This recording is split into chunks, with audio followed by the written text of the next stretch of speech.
আশ্বিনের শারদ প্রাতে বেজে উঠেছে আলোকমঞ্জিত। ধরণীর বহিরাকাশে অন্তরিত মেঘমালা, প্রকৃতির অন্তরাকাশে জাগরিত জ্যোতির্ময়ী জগন্মাতার আগমন বার্তা।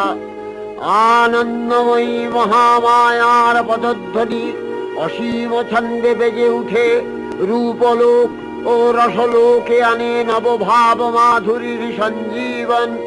তাই আনন্দিতা শ্যামণী মাতৃকার চিন্ময়ীকে মৃন্ময়ীতে আবাহন। প্রণাম তোমায় দেবী। তোমার ইচ্ছার বিরুদ্ধে এই ব্রহ্মাণ্ডে কিছুই ঘটে না। তুমি জগৎ মাতা, জগতের স্রষ্টা, পালন করেছ সন্তান রূপে। রাজনন্দিনী তুমি, তোমার আলোর ছটায় মিটে যাক সকল বাধা বিঘ্ন, দূর হয়ে যাক অমঙ্গল বিনাশক সকল অশুভে। শিশিরে শিশিরে শারদ আকাশে ভোরের আগমনী। শিশিরে শিশিরে শারদ আকাশে ভোরের আগমনী। শিউলি ঝরানো দিনানিশে, শিউলি ঝরানো দিনানিশে, চিরদিনের বাণী ভোরের আগমনী। শিশিরে শিশিরে শারদ আকাশে ভোরের আগমনী। দেব এবং অসুরের শত্রুতা বহু পুরাতন। বারংবার উভয়ের মধ্যে যুদ্ধ হয়েছে, আর তখনই জগৎ পড়েছে গভীর সংকটে। আজ আবার এক অসুর পরিকল্পনা করছে এই বিশ্ব ব্রহ্মাণ্ডকে জয় করবার। কে অসুর? কি তার পরিচয়? রম্ভাসুর পুত্র মহিষাসুর সে। দেবরাজ ইন্দ্রের ছলনায় তার পিতা রম্ভাসুরের মৃত্যু হয়। মহিষাসুর তার পিতার এই হত্যার প্রতিশোধ নিতে শুরু করেছে প্রজাপতি ব্রহ্মার উদ্দেশ্যে কঠিন তপস্যা।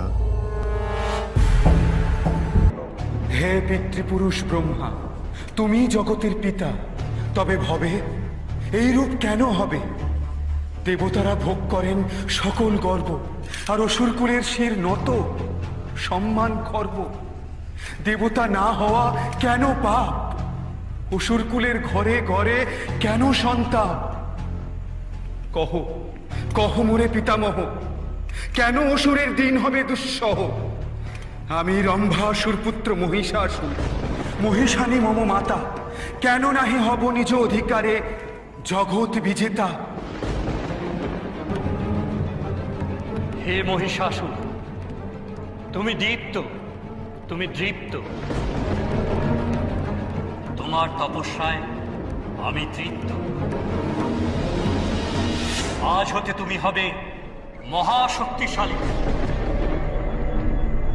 কোন দেবতার সাধ্য নেই তোমারে করিবে হত্যা। দেবীর শরণ তাহারা লইবে অগত্যা।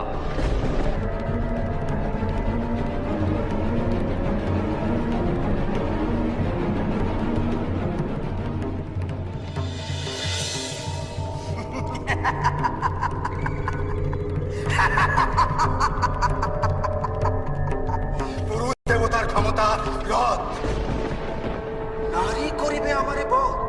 নারী, হ্যাঁ?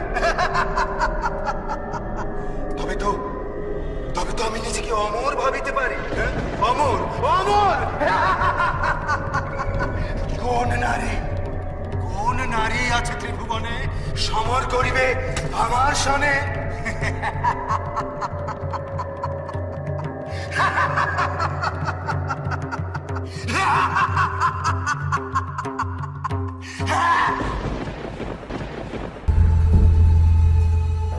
ব্রহ্মার বরে এই ত্রিভুবনের কোনো পুরুষ তাকে হত্যা করতে পারবে না। তার মৃত্যু হবে এক নারী হস্তে। ব্রহ্মারই বর লাভ করে মহিষাসুরাজ বড়ই বলশালী হয়ে উঠেছে। এই ত্রিভুবনকে সে তার পদতলে রেখেছে।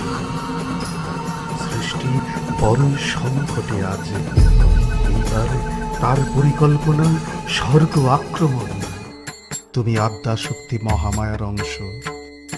মহামায়া রূপে সমগ্র জগৎকে তুমি নিজ মায়ায় আচ্ছন্ন করে রেখেছ। শান্ত যোগীবর মহাদেবে সুগৌর মুখমণ্ডল ক্রোধে রক্ত যাবার মতো রাঙা বর্ণ ধারণ করলে, আর শঙ্খ চক্র গদা পদ্মধারী নারায়ণের আনন্দ ভ্রুকুটি কুটিল হয়ে উঠল। তখন মহাশক্তির আহ্বানে গগনে গগনে দিনাদিত হলো মহাশঙ্খ। বিশ্বযোগী বিষ্ণুর রুদ্রের বদন থেকে তেজরশ্মি বিচ্ছুরিত হলো। ব্রহ্মা ও দেবগণের আনন্দ থেকে তেজ নির্গত হলো।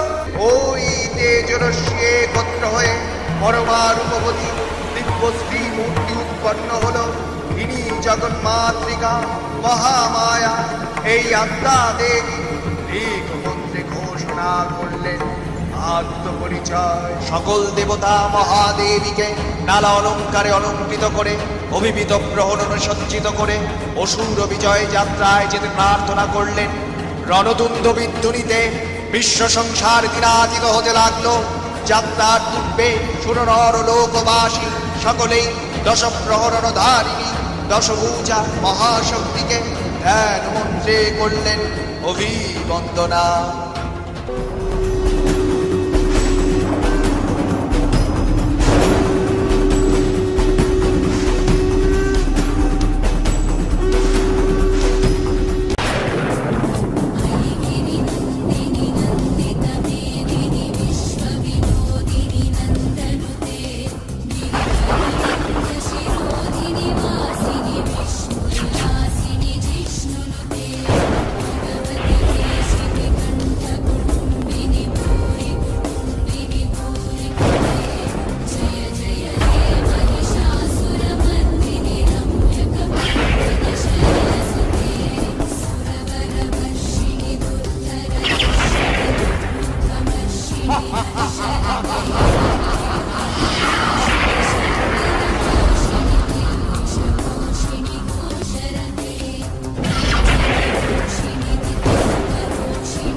মহিষাসুরের প্রবল সংগ্রাম আরম্ভ হলো।